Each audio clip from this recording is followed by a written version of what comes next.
2, 3, 5, 7, 11, 13, 17, որն է հաջորդ թիվը։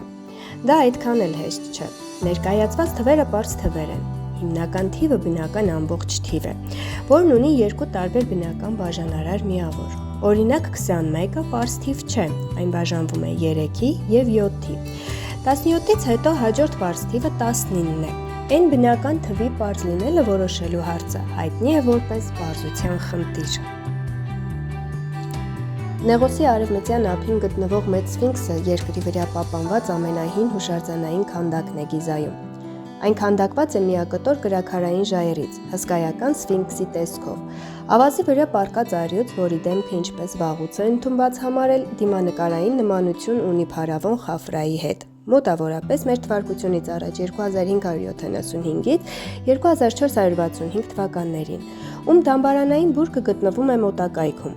Արձանի երկարությունը 72 մետր է, բարձրությունը 20 մետր։ Դիմացի թաթերի միջև ժամանակին գտնվում էր փոքրիկ սրբավայր։ Սֆինքսի կառուցման հանգամանքներն ու ճշգրիտ ժամանակը դեռևս առեղծված են։ Ժամանակակից գրականության մեջ հնագույն հեղինակների այն դատողությունը, որ նրա կառուցողը եղել է Քեֆրենը, նույն ինքը Խաֆրան, հաստատվում է միայն նրանով, որ արձանինքից տաճարի կառուցման ժամանակ օգտագործվել են նույն չափի քարե բլոկներ, ինչ հարակից բուրգի կառուցման ժամանակ։ Բացի այդ, Սֆինքսի մոտակայքում հնագետները ավազի մեջ հայտնաբերել են Խաֆրայի դիորիտային պատկերը։ Ռուբիկի խորանարդը հայտնի է ամբողջ աշխարհում։ Մարդկանց հսկայական թիվ փորձել է լուծել այս գլուխկոտրուկը, եւ շատերին իհարկե դա հաջողվել է։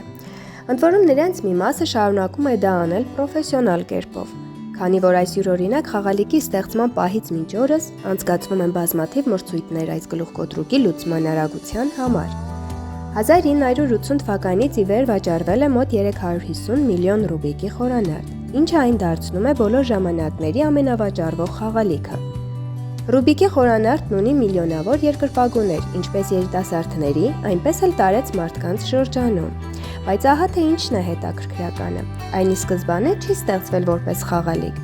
Հունգարացի ճարտարապետության պրոֆեսոր Էռնո Ռուբիկը այն հնարել է 1974 թվականին իր ուսանողներին եռաչափ երկրաչափություն սովորեցնելու համար։ Ստետոսկոպը բժշկական ախտորոշիչ սարք է։ Սրտից, անոթներից, թոքերից, բրոնխներից, աղիներից եւ այլ օրգաններից եկող ձայները աուսկուլտացիայի, այսինքն լսելու համար։ Բացի այդ, այն օգտագործվում է կորոտկովի տոները լսելու, զարկերակային ճնշումը չափելիս եւ ստամոքսային զոնդի ճիշտ տեղը ստուգելու համար, էնտերալ սնուցման կամ ստամոքսի լվացման ժամանակ։ Ստետոսկոպի աշխատանքային մասը գլխիկն է, որը դրվում է հիվանդի մարմնի մակերեսին եւ ընկալում է ներքին օրգանների ձայները։ Ճկուն ձայնատարով ձայնը հաղորդվում է հետազոտողի լսողական անցուղի։ Դասական ստետոսկոպների մոտ գլխիկը բաղկացած է ձագարաձև եւ հարթ մասերից, երկու մասերն էլ կարող են օգտագործվել լսելու համար։ Ձագարաձև մասն ավելի լավ է ընկալում ցածր հաճախականությունները, իսկ հարթը բարձր։ Շները հիանալի հոտառություն ունեն։ Սա հայտնի փաստ է, որի մասին շատերը գիտեն, բայց շատերը նույնիսկ չգիտեն, թե որքան հետաքրքիր է կառուցված շանքիթը, որով նրանք շնչում են, կարգավորում են մարմնի ջերմաստիճանը եւ ուսումնասիրում շրջակա միջավայրի հետաքրքիր հոտերը։ Ինչպես մեզ մոտ, այնպես էլ շների մոտ կա երկու քթանցք, բայց նրանց քթանցքները շատ ավելի բարդ եւ հետաքրքիր են կառուցված, որպեսզի օգնեն նրանց հնարավորինս շատ հոտերի մոլեկուլներ ստանալ։ Մարդու մոտ վախի եւ նյարդայնության զգացումն ուղեկցվում է զարկերակի հաճախականության եւ արյան հոսքի փոփոխությամբ, ինչի պատճառով մաշկում սկսում են բուռն քիմիական ռեակցիաներ տեղի ունենալ։ Հենց այս ռեակցիաների ժամանակ առաջացող նյութերի շնորհիվ շները կարողանում են զգալ ձեր հուզական վիճակը։ Որքան էլ տարօրինակ հնչի, մարդը յուրաքանչյուր րոպե կորցնում է մոտ 50 միլիոն մաշկի բջիջ։ Թեև մենք ի վիճակի չենք տեսնել թե պոտվող բջիջները դրանց մանրադիտակային չափի պատճառով, շները դրանք հիանալի զգում են քթի օգնությամբ։ Մարդիկ ունեն անհատական մատնահետքեր, իսկ շունը իր քթի անհատական նախշը։ Յուրաքանչյուր շուն եզակի է։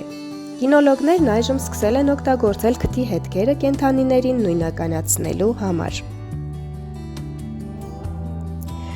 Մարմելադը խոհարարական արտադրանք է։ որը պատրաստվում է մրգային, հատապտղային հյուսերից կամ հյութերից, եփվում է շաքարի հետ, զանգվածում ավելի քան 22% խոնավության և 33% մրգահատապտղային և ժելեանման պարունակությամբ։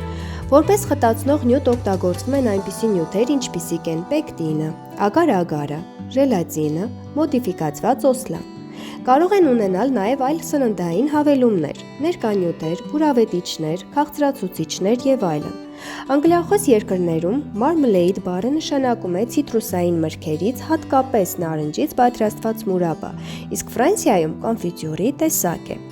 Եվրոպացիները մարմելադի հետ ծանոթացել են խաչակրաց արշավանքների ժամանակ Փոքր Ասիայում։ Մարմելադի պատմական հայրենիքը Մերձավոր Արևելքն ու Արևելյան միջերկրական ծովն է։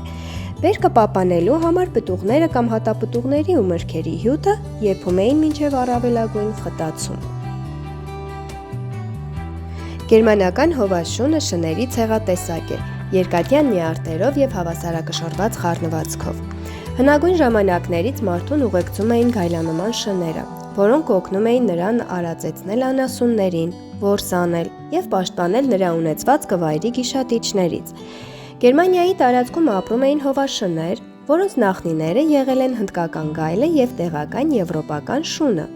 Այս երկու տեսակների խաչասերման արդյունքում հայտնվեց բրոնզե շունը, որը մարդուն ավելի հնազանդ էր, քան իր նախնիները։ Հենց նա է դարձել հին գերմանական հովվաշների նախահայրը, որոնք լայնորեն օգտագործվում էին Եվրոպայի տարածքում միջնադարում և նոր ժամանակներում։